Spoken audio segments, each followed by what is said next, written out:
Hey everybody, and welcome to the Wednesday Be the Bank broadcast here. I'm your host, Justin Bogard, and it is August 10th, 2022. Today I got my friends Larry and Mariska that are going to be on today. We're going to be talking about a new event that they have going on. And I also have a case study for you that one of our investors did that was pretty interesting, and I think you'll like that. So stay tuned here, and we'll be back just shortly.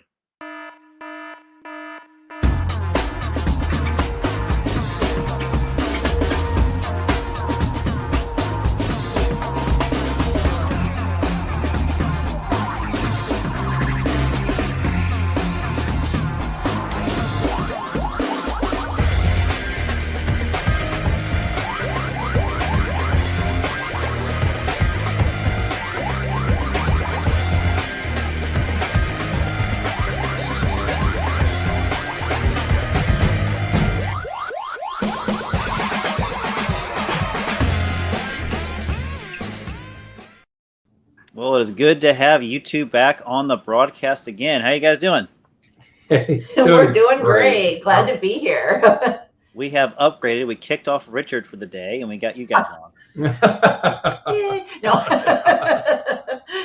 Richard, hope you're doing great. Yeah. Richard just had a big birthday. Did he? Right. I don't know if he wants me to say the age number or not, but it was a milestone birthday. So congratulations, Happy Richard. Birthday, Richard. And I believe he's in New York right now, celebrating and visiting one of his kids. That's right. Yeah. So Awesome. Very cool. Well, we're happy we're able to fill in. So. Yeah. Oh, I'm glad to have you in. It was great timing because we're going to be talking about some fun stuff that you guys got going on today. So just reframing the audience as to who you guys are. You've been on about a year ago, maybe a couple years ago. You've been on a few times. I can't remember the last time you've been on. Maybe it was a year ago. And we had done a training course together, right?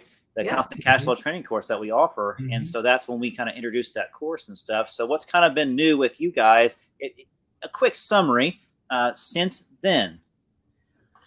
Well, Let's see. We moved to Idaho, yep. and Okay. we're loving it here, and just having the time of our lives, And as you know, Justin, one of the great things about your business where it's virtual, you don't have to go see the property, or when you're working with notes, you rarely ever see the property for the note that you bought, and that's kind of why we moved here. It's like, well, we don't need to live just anywhere. I mean, we can live anywhere we want to and still do deals. Yeah. So Idaho, North Idaho in particular, it always been on kind of our horizon, our timeline for 5 to 10 years. And hey, when all that craziness happened a couple years ago, we said, heck, what are we doing? Let's just do it now. So I might as well, right?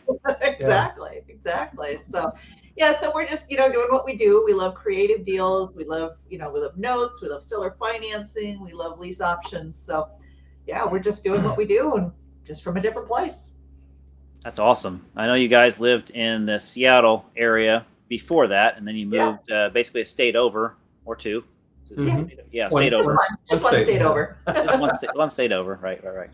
So, well, great. Well, thanks for being on today. We're going to get into more why you guys are on the broadcast today, but let's get into some housekeeping items here. So we're going to transition into pull up our PowerPoint here and talk about some of the administrative things that we typically do at the beginning of our meeting here. So we'll let you know this episode or this broadcast is brought to you by PATHNOTES. Stay tuned.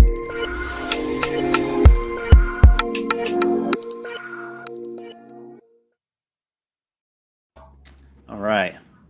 Too many screens going, so it takes me a minute to focus here. All right. ADD's kicking in. Here we go. So our broadcast wouldn't be possible without some sponsorship. So our company, PATHNOTES, our slogan is we've got the deal flow to make your cash flow. And if you go to our website, PATHNOTES.com, under note deals, you'll actually see that we have some new deals that we posted there for sale. We have about 5 new deals out there. Go check it out. Email me at justin@PATHNOTES.com. Other sponsorship is our local real estate club. It's what we call AREIA for short, REIA. It's Central Indiana Real Estate Investor Association, and the executive director's email address is executive director@cyrea.club. You can reach them directly there because you want to be a part of their organization, even if you are from another state. If you're from Idaho, for example, a lot of people invest in Indiana. A lot of people invest around the Midwest, so it's good to be involved in those clubs as well. They offer a ton of great training as well. If you're looking for other types of real estate investing to do in Indiana, they got boots on the ground for you as well. It's a good organization to be a part of. And then this is where Larry Mariska has helped out tremendously, is the note investing training. us three and Richard created this note investing training that's kind of the structure from the ground up, really the note, not the note basics, if you will, but the note ground structure, just understanding what notes are, understanding what part of notes you want to go into, because as three of us know, you can be very specific within this specific note investing business as well. So reach out to info@brightpathnotes.com for more information. Be happy to give you links to the Constant Class Cash Flow training course. I am having a problem talking today, as you can tell. So Justin, not to interrupt, but actually, we talked about having a little promo for our cash flow course. I have not created the sales page for that yet, but I'll just go ahead and create a link here, and you can go ahead and put that in there too. We decided it was going to be like our little back to school sale. So back to school sale, I like that. My kid's already back to school, and my life is turned upside down. Wow, just wow. All right, our last sponsorship is the self-directed IRA company called New View Trust Company. They're out of Florida. And if you email newaccounts@newviewira.com and you mention this broadcast that you saw their information on, they're going to waive your setup fee for free. How about that? That's awesome. Larry is chiming in here, so I'm going to put some links out there in just a second. Mr. Kenneth Anderson says, "What's up, Justin?" What's up, Kenneth? I think I just saw some emails from you a few minutes ago, so I'm glad you were able to hop on, my friend. It is the Evergreen Success. There we go. I'm going to copy this link. I'm going to put it in our main chat here. So the link that I'm putting in here, everyone that's watching this, is the direct link to get to all of our Constant Cash Flow course. You can get right to it and get that special back to school pricing, right? But that'll go up later today. I actually have not created it yet, so just go to that page. It'll Larry, be there today. We missed out on a bunch of sales, man. I'm just giving you a hard time. All right. This is for the Cyria folks that are a part of Cyria. This is also a subgroup for Cyria as well. So this slide is dedicated to you. Don't forget to follow Cyria on Facebook, LinkedIn, and Instagram. I always get confused when I see the IN for LinkedIn, thinking it's Instagram instead of looking at the little camera for Instagram. I also have a YouTube channel. If you take your smartphone out, I don't have mine on me. I think it's over there by the window because I'm using my hotspot today. If you wave your camera over that QR code, it's going to pop up a little link. And that link you want to tap on, it opens up your web browser. Then you can enter in for your PHP credits for Cyria. And if you're a part of Cyria, you understand that. If you're not a part of Cyria, disregard this slide.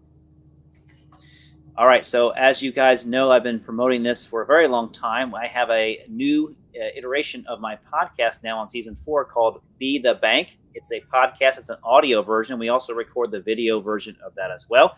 But we encourage you to go subscribe to it on any of the podcast directories.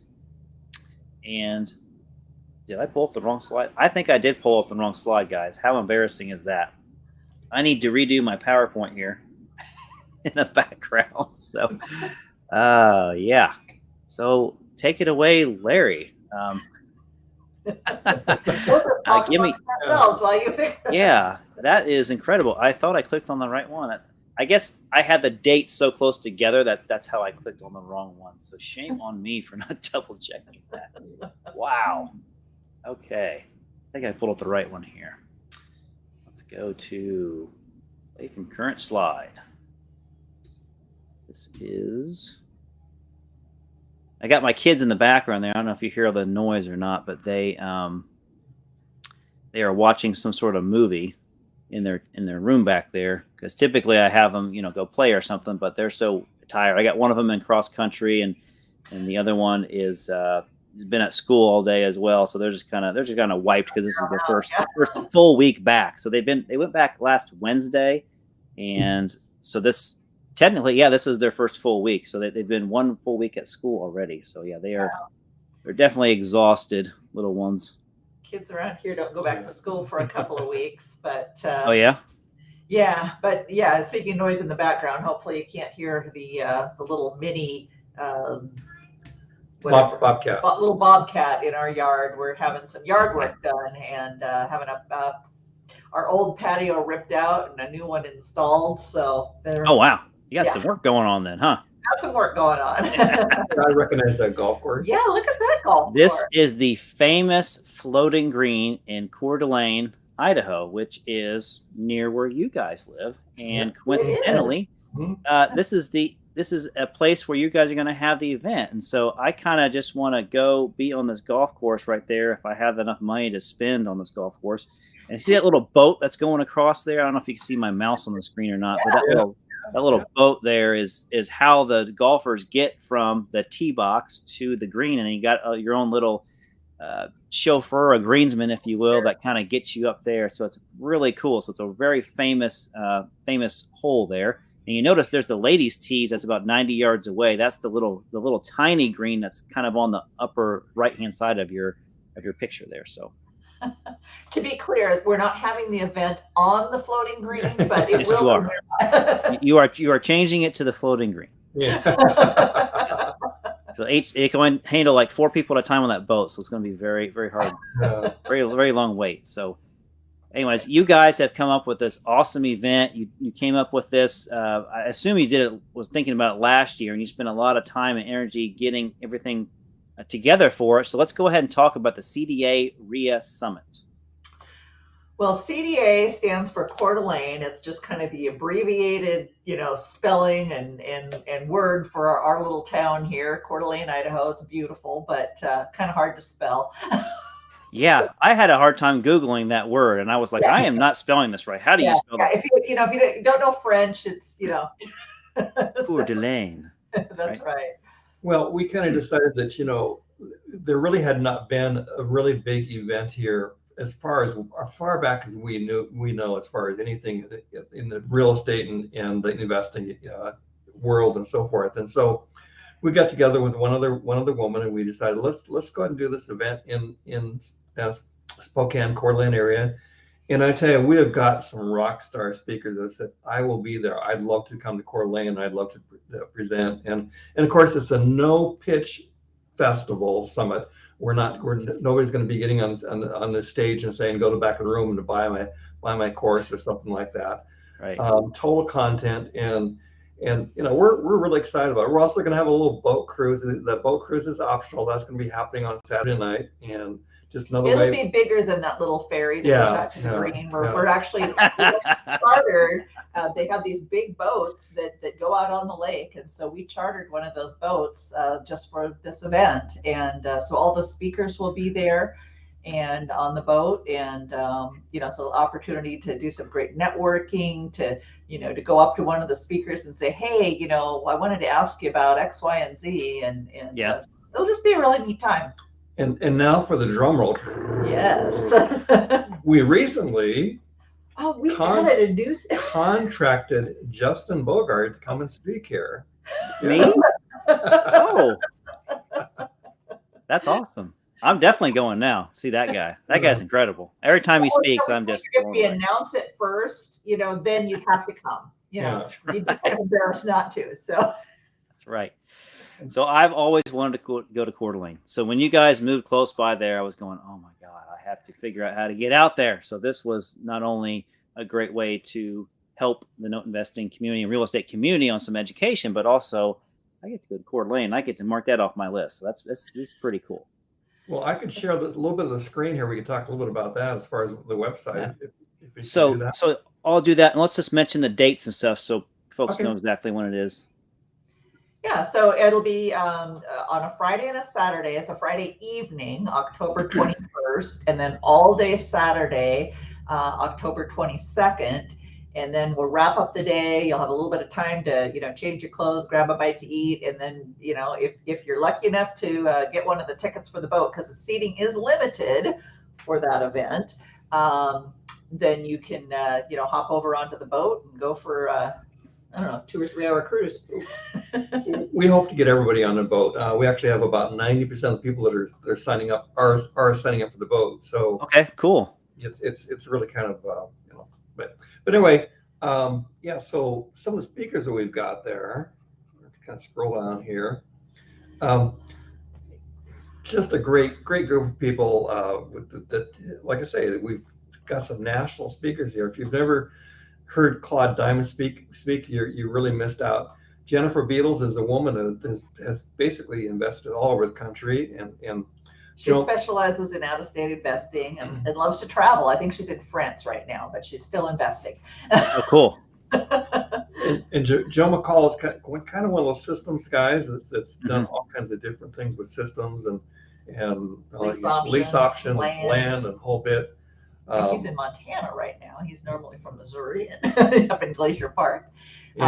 Not to skip over, Ryan Gibson is a friend of ours that lives in the Seattle area. He's done a lot of self-storage. So we're covering a lot of different things here. Bob Zachmar is just what we kind of think is one of the oh yeah, he's a deal guy. He can put deals together and just incredibly smart and in the seller financing area and so forth.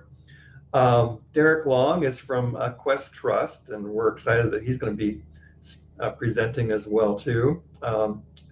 Julie Clark is. Go ahead. Yeah, I mean she's a realtor. She's an investor. She loves to to give people lots of options. So she instead of just saying hey, I'll list your house, it's like how many different ways or how many different options can we give so that the sellers have the most opportunity to get a deal that's right for them. Right. That'll be kind of fun. If you don't know Jeff Watson, you should know Jeff Watson. So that alone is a reason to come. He is real estate attorney extraordinaire, just a really great guy. He's been counsel for National RIA for a number of years, and he's also on the board of Quest Trust, and just a really wickedly smart guy and a good person to have on your team.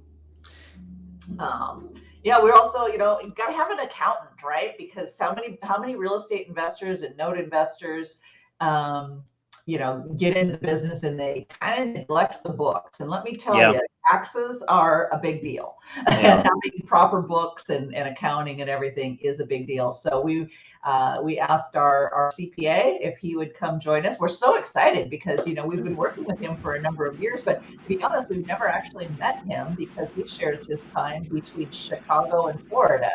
Okay. So he's coming out.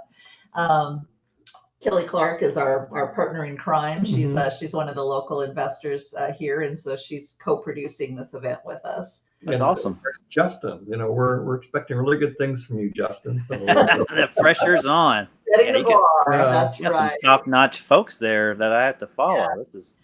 Yeah, and then we've got some folks you may never have heard of before, but they're nonetheless people you're going to want to hear from. Jake Carpenter he's a strategic partner of ours. He specializes in various capital gains deferral strategies. And, we've all heard of 1031, but you know what? There's more to capital gains deferral than 1031. And so he's going to share some great options there.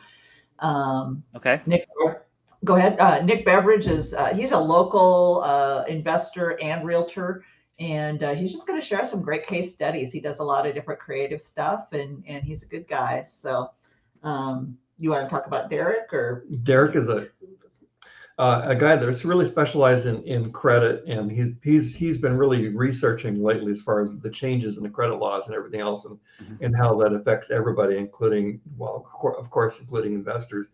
And of course, at the very end of this bottom row here is me, and I'll be just holding the beer and all that. That's the most important part. But one of the things that we really are stressing here too is basically it's going to be something for everybody. Like I say, everything the deferred sales trust is really kind of a very advanced strategy. But we've also going to have some classes for people that have been maybe they have only got one deal under the belt, or maybe they're still waiting to get their first deal under the belt, or they're just curious. Even we're gonna have some introductory stuff as well. So just trying to cover the bases. And by the way, we're giving a discount to everybody that's on the line here, and that code should be good for about another 2 weeks. $50 discount off the price. Use the code Larry and save $50. Awesome. Let's see. So I just wanted to show to you. So the networking cruise on Lake Coeur d'Alene, that's actually one of the boats that we're going to actually the boat we're going to be having. So that it's a good sized boat. We're looking for a lot of fun on that. And we're going to be getting the speakers on there as well too. So it's just a chance to kind of rub shoulders with them and everybody else in the group too, and network as well. And you'd think that, well, gosh, we've got a lot of speakers. How are we going to get this all in? We actually have, we added another breakout room. We have up to 4 breakout rooms going. We're going to have the main stage, but then there'll be breakout rooms in the afternoon. So you kind of pick and choose what topics you're Yeah. most interested in. So again, if you're more advanced, great. There's going to be, topics that are going to pertain or be of more interest to you.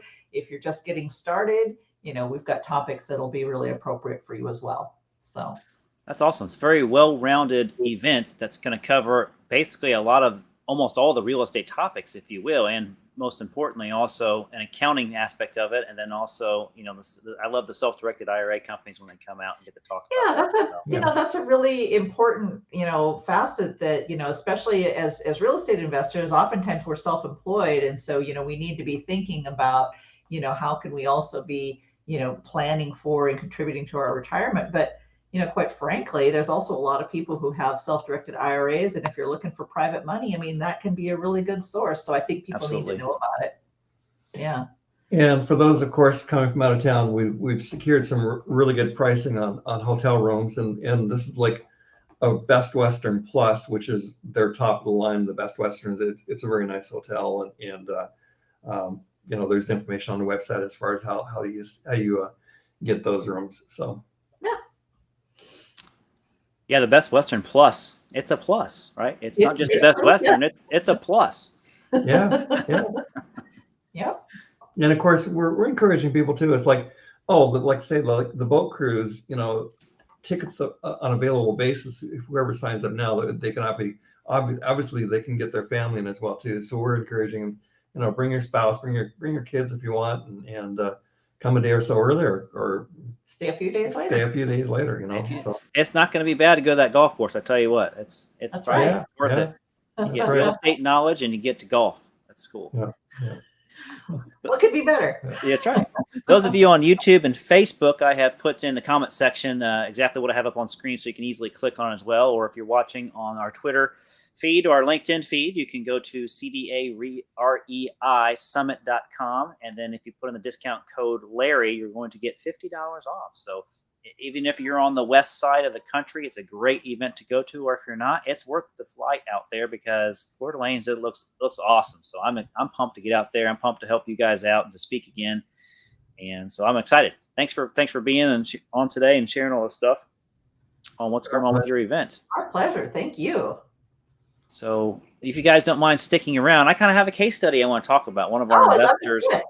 Cool. Our investors had a cool case study going on. I just kind of want to go through the timeline of it. So it's going to take a few minutes to go through it. So we'll have some fun. And since you guys are the only ones that can talk besides me, it'll be good for you to ask questions that I didn't think of that people would want to ask to figure out like what happened there. Wait a minute, you went too far. So I got to hear some stuff. Awesome. Let me get to my screen here. I got a comment from my good old friend Jeff Nail. Says, "Congrats, bud." Thanks, Jeff. Thanks for watching today. Appreciate it, man. Give me a shout out. Sometime we'll get connected. All right. Let's get back to my screen here. So we don't have the golf course anymore. We have a performing loan, and this is in Selma, Alabama. I think Selma. I might have spelled that wrong. I'm not sure now. I think that's I made a few spelling mistakes today, so that could be it. So what do you think about this house? It's really pretty. This is obviously the front view of it. It is cute little house. It's a 1950s. We'll just call it a bungalow. I'm not sure what style that is.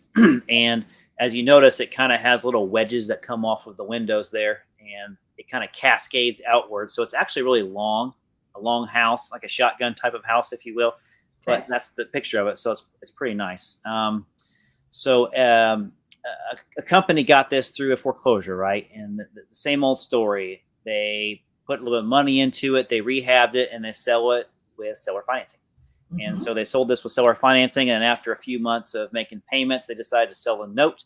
And then I was shopping with one of my investors, and we found this note, and we thought it was good, and he pulled the trigger on it. And so that's kind of where we're going to start with this here. So I'm going to kind of get into some details with you. Great. So the value of this home at the time we bought it, which was basically a year ago today, around this month, a year ago this month, is when we bought it. Well, he bought it actually, and I helped him buy it. And so the property is worth about 110 grand as is. So we thought that was a pretty fair price. We actually thought it was worth a little bit more. Rents were a little bit high in that area, so we thought it could go a little bit more. I don't know why that went up there twice. So I checked some of that stuff. I just really wanted to see that it was 100,000. So when the person that sold the property to the borrower, this isn't the investor's numbers. This is just when the property was sold. It was sold for about 102.5. They put 499.5 down. They put $5,000 down. So it's not a huge down payment, but it is some skin in the game.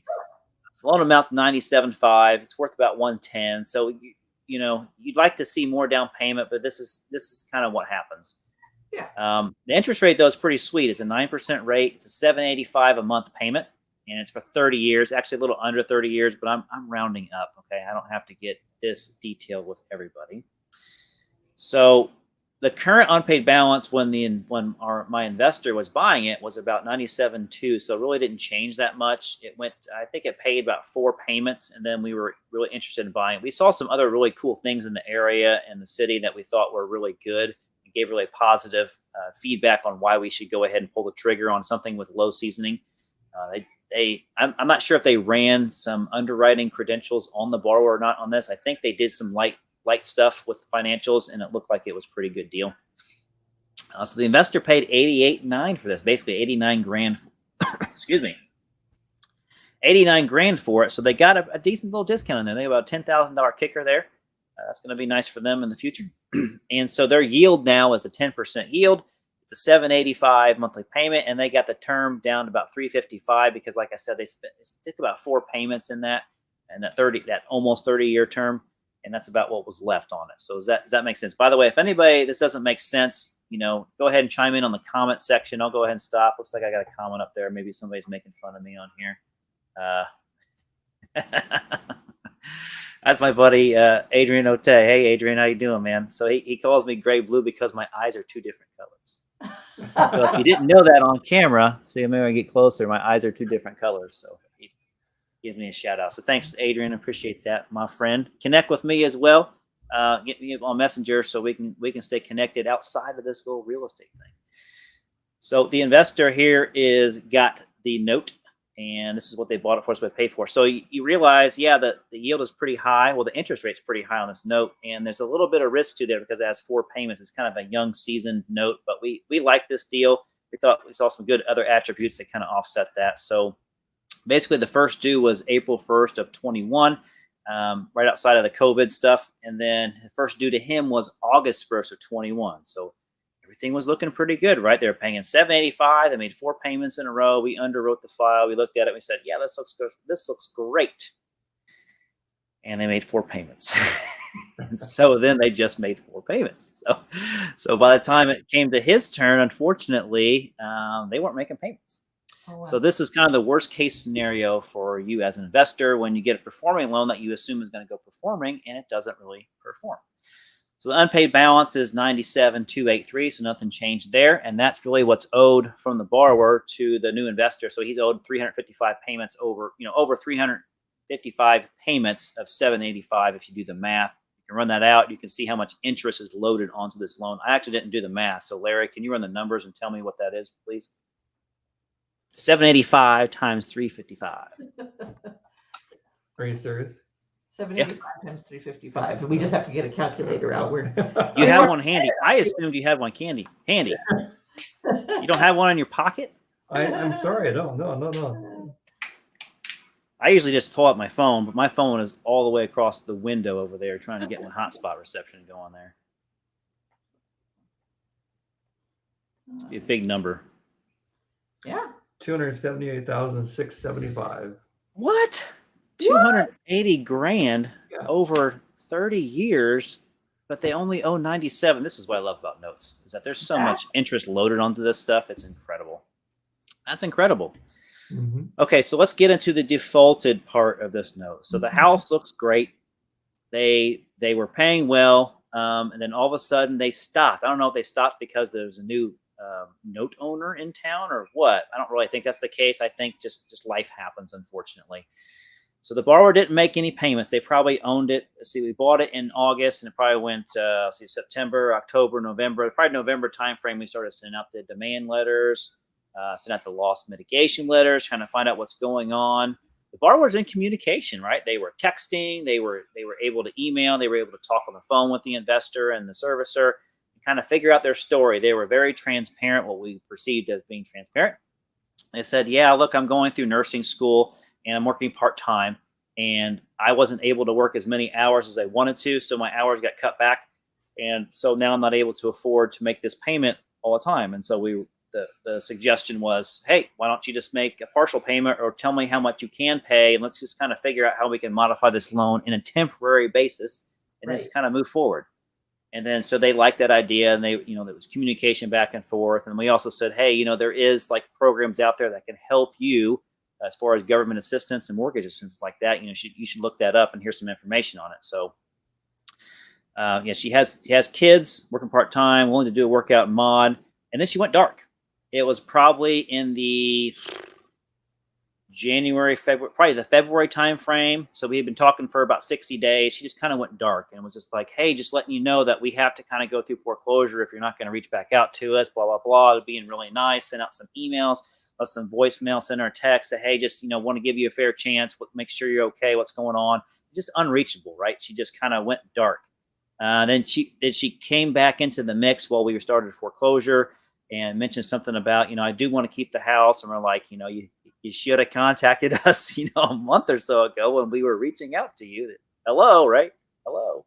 Did you find out what happened? I mean, were you able to figure that out? Or? She didn't divulge exactly what was going on, but our assumptions were like she just wasn't getting enough hours. And so her priorities were to pay for food for her kids, which is what she should do, and to make sure her electricity and stuff is turned on so that, her kids have environment that they can stay in. So that's a priority one.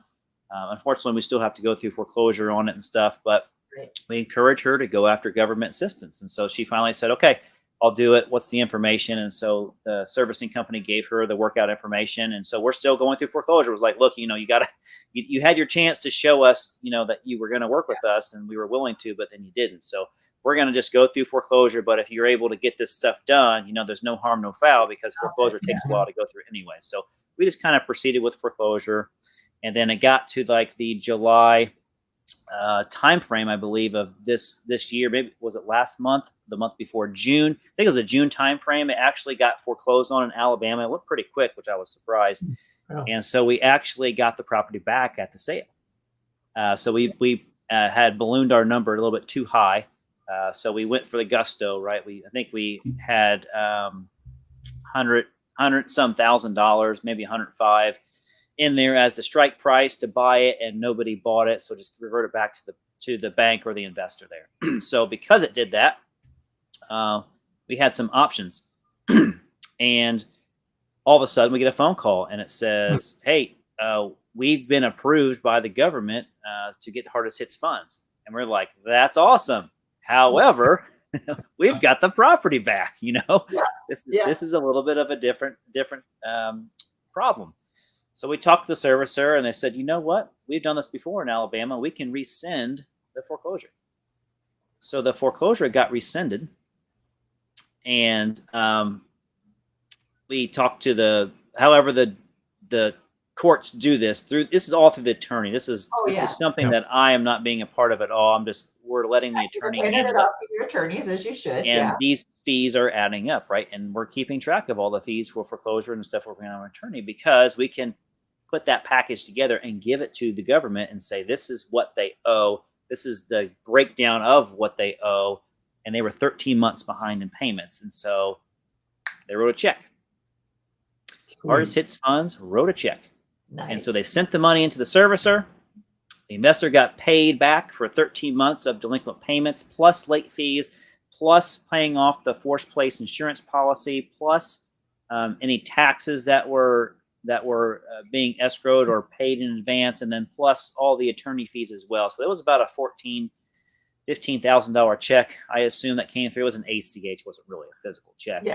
And so then the servicing company, took out what was owed for that portion, and the net proceeds, I think $13,500, ended up going to the investor. So they had about $10,000 $10,500, I think, in interest when I calculate today of just those 13 payments, and about $750 of that was principal for the year for 13 payments. So they're new.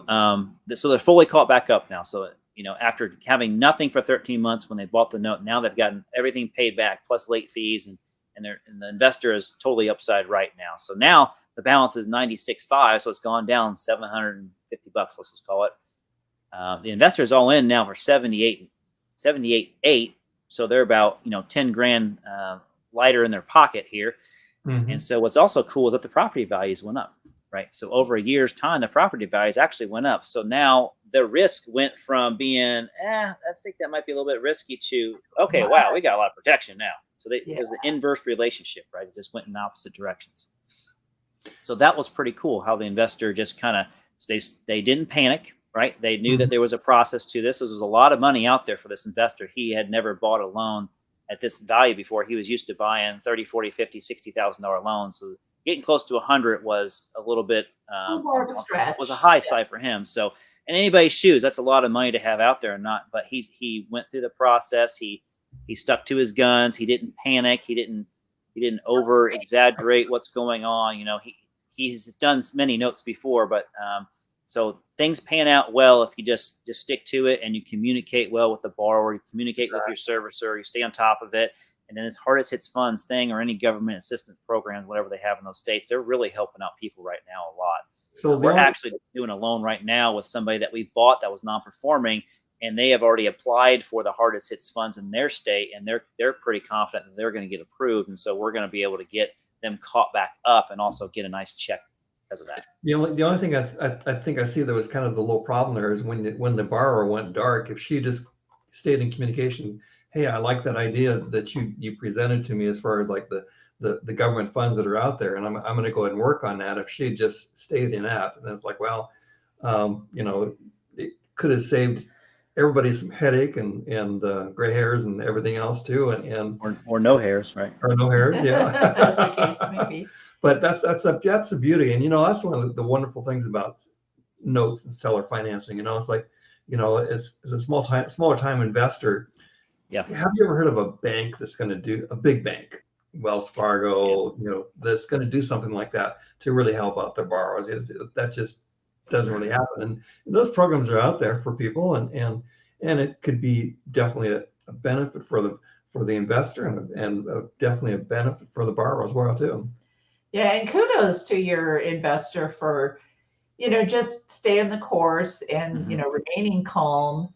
But also, when she got back in contact, just also not just saying, reflexively saying, okay, we're going to pull it out of foreclosure. You got to stick to that process. Like you said, already been there, done that. Now we've got to just keep moving forward. And still, it could have been rescinded up until the last day, but I guess in this case you're able to do it after the fact. I had actually never heard of that before, getting the foreclosure rescinded after it's already been gone through. So luckily it wasn't a different individual that bought the property, because then she could have been in another situation. So the borrower, shame on her for not staying in communication, because they had every opportunity. This is what happens in notes. People, I think, get scared and they think they just want to throw up their hands, or maybe they don't think it's as serious as they think it is. And then they go through there, and typically we see, and I know you guys see this as well, when a borrower gets a letter from an attorney, that's really when they wake up. So that's when they wake up. They choose the path at that point. Do they want to just go down the path of okay, whatever, it's just a piece of paper, or I'd be like, oh my God, I need to sell everything I have to get this thing caught up. That's typically what happens. Absolutely, yeah.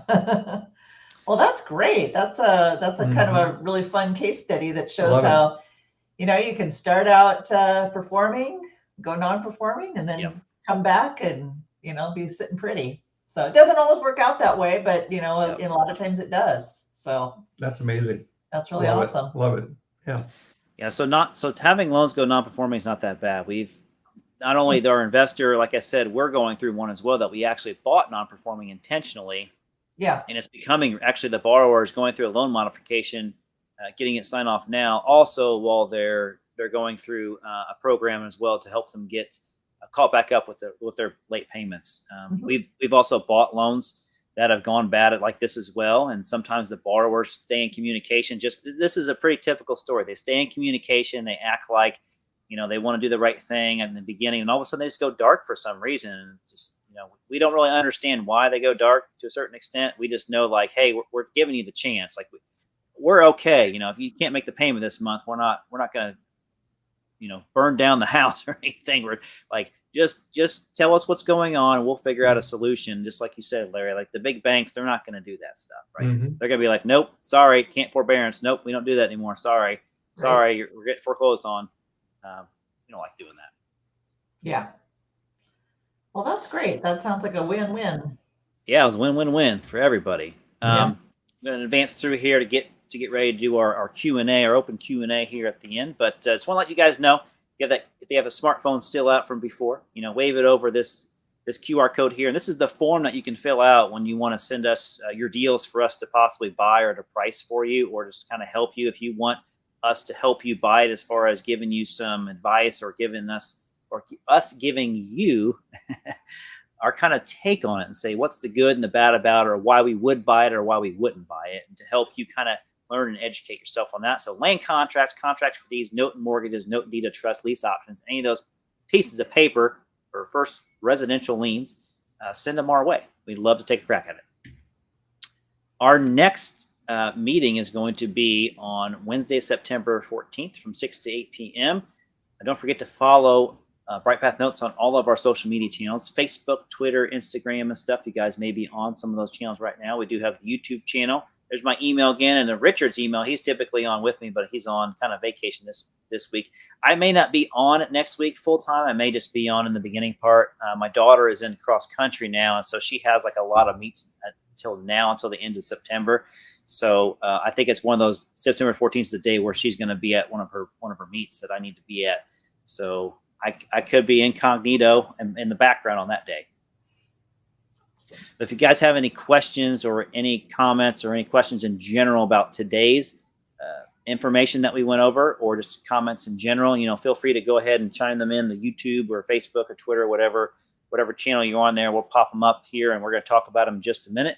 So we do have a Facebook group page, with this is also being broadcast on. If you go on Facebook and you look for Be the Bank, Real Estate Note Investing, everything in orange there, that's where you can find out that Facebook group and be a part of it. That's where we stream a lot of things. And if you have questions that we want to talk about on the meeting, we can do that as well.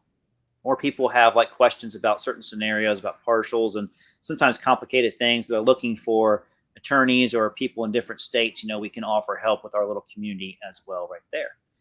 So stay tuned. We're going to be having a little fireside talk with our friends Larry and Mariska, and also doing a Q&A kind of wrap up for today. So we're going to transition into kind of the exit part of our presentation. So just hang on there for about 45 seconds. We'll be right back.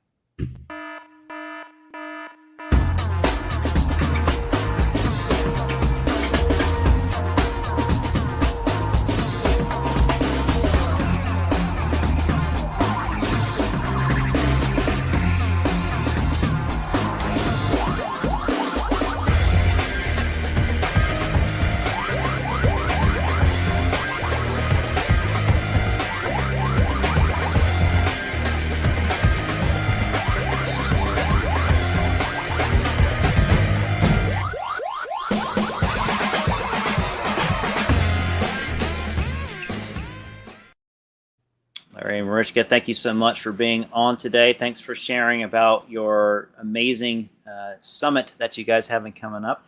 The question I have for you guys is, how do you determine if you call something a conference, a summit, an expo, a get-together? Like what? How did you come up with summit? I don't know. That's a really, really good question. There's a lot of late nights. No. We flip the coin. Flip the coin, yeah. Sometimes, sometimes it makes sense. If there's the type of event might dictate a little bit. But I think for this, part of the reason we decided summit was we wanted to bring some top people, which I think we've been able to do. We wanted to talk about, a variety of different things, and heck, we're at, 2,300 feet. So, I don't know. Close to a summit. In Yeah. Indiana, that'd be like towering over us in Indiana. 200 feet. Well, that's awesome. We do have a question that popped up. And Yeah. so Miss Wendy says, Justin, I missed who made the payment to catch up the borrower on that case study we did. And that was I don't know the exact name of this government program because I don't have the paperwork in front of me, but we're just going to call it Hardest Hits Fund. They kind of call it HAF for short sometimes. So every state has, different programs. Sometimes there might even be programs that are administered by a municipality, like a county or something like that.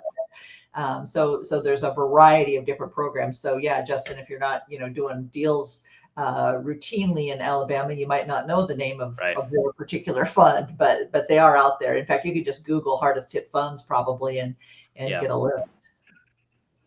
Yeah, mortgage assistance is another great Google word to use for that specific state. There's like Mariska said, there's other programs there. I want to say the initials were HAF, so I just call it Hardest Hits Fund in general there. But it's a pretty great little program. It's kind of a secret little gem that you have in your back pocket, especially if the borrower wants to stay in the house. These are great things. Be like, look, you know what, we can forbear some payments here. That's not a problem. Go get the help. The government is giving people money. They're going to spend it on no matter what for people. So it might as well be you, right? Exactly. And then selfishly, as a note investor, we benefit from that, but also we're helping them out too. So, don't feel guilty about it because they want to stay in their home, right? And you've made the investment. You've taken on that risk. You've purchased that note.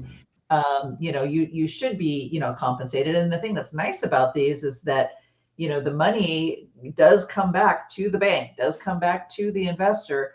They do need to be, the process needs to be originated by the borrower though. So we as lenders can't just go out there and ask for that help, but we can facilitate it. We can help the borrower and say, hey, look this up or, check this out and give them information so that they can make the application.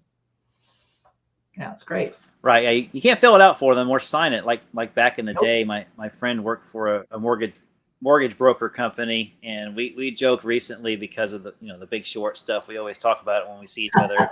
Just like, people were walking around the office saying, "Here, sign this. Here, sign that." And it was just crazy. Things like that were really happening back then. That anymore. The 06, 07 era. Yeah, definitely shouldn't be doing that anymore. But so Wendy, great question. Thanks for being on. Anybody have any question about notes in general? You have questions about Larry and Mariska's summit that's coming up, or questions about the case we talked today, or just questions in general about notes in real estate, feel free to jump on and go ahead and chime in. We're going to be on here for another few more minutes here. If you have a question, don't point you out if you want to stay anonymous. I'll keep your name off there if you don't want to be on there. So so that case study was something that I just did today, Larry and Mariska, because quite frankly, the investor told me last night. So I was like, wow, this is great timing, because I was planning on doing a different case study, but this one was more fun. It was like, you take on a deal, you have worst case scenario happens. And if you just be patient and stay the course. So what would have happened if the borrower didn't come back and say, hey, I got Hardest Hits funds approved by the government, so you guys are getting a check. We're all good. So the investor didn't get the sale to go through at the courthouse. So this was a tricky sale to set the strike price for, guys, because we were confident the property is worth about 115, 120, 125, somewhere in there.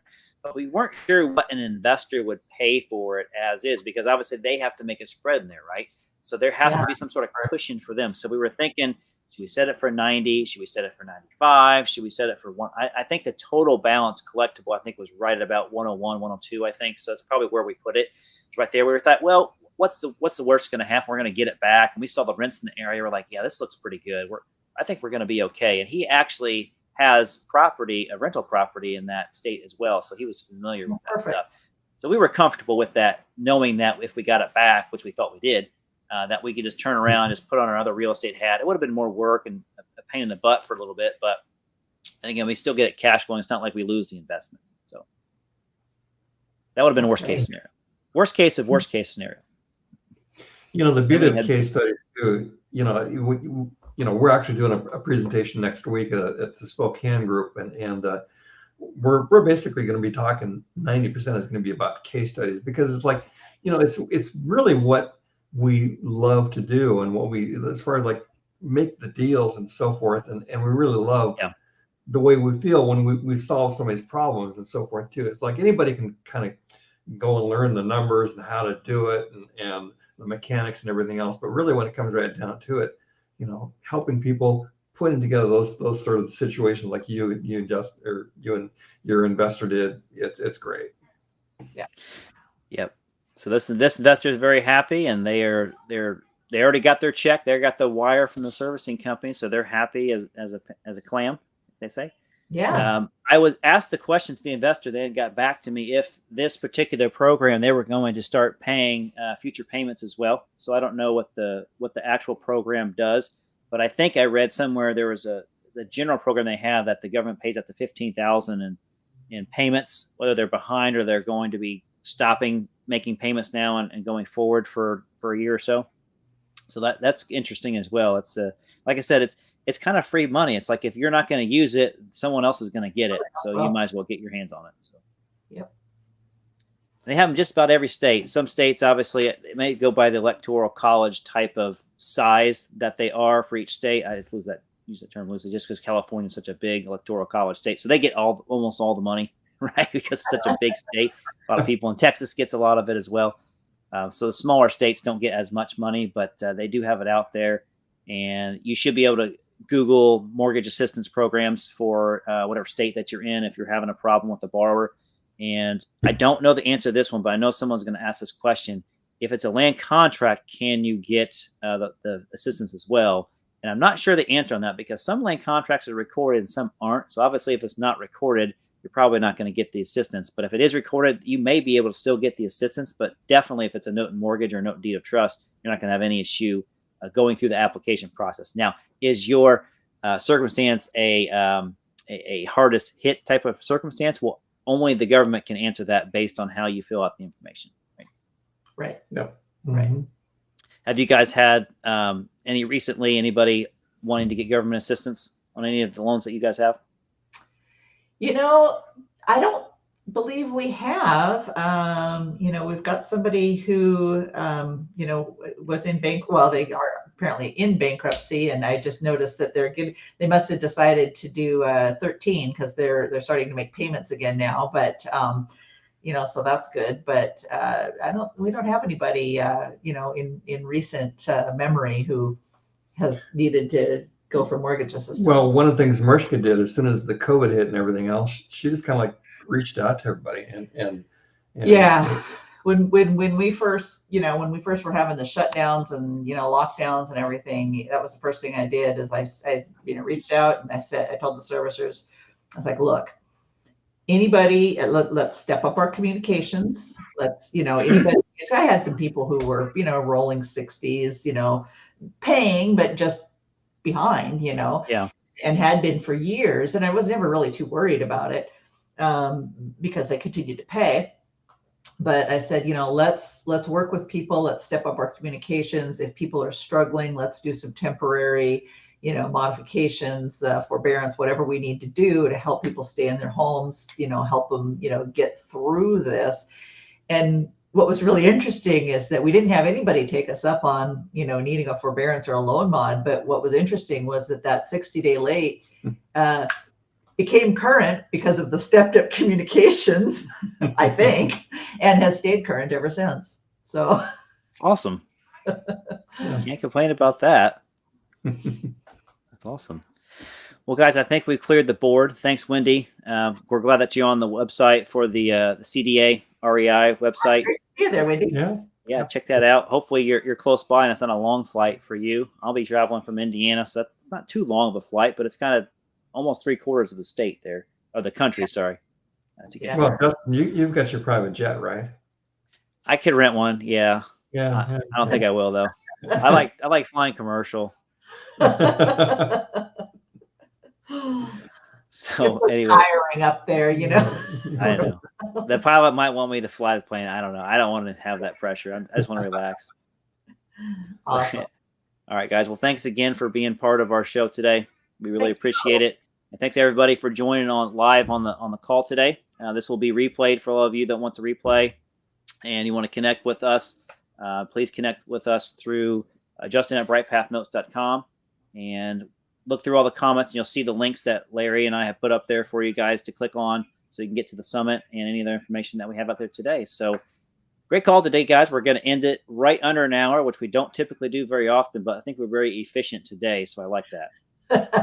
Well, Richard talks a little slow. So. Yeah. That's true. And he usually has buffering issues on his line. And that does drag on. So I'm sure he's not watching today. So we have at liberty to carte blanche to go ahead and just dog him as much as Yeah. Sorry, Richard, you're not on. Yeah. All right, Larry Mishka, thank you so much. See you guys next time. Bye, everybody. Bye, Brad. Bye.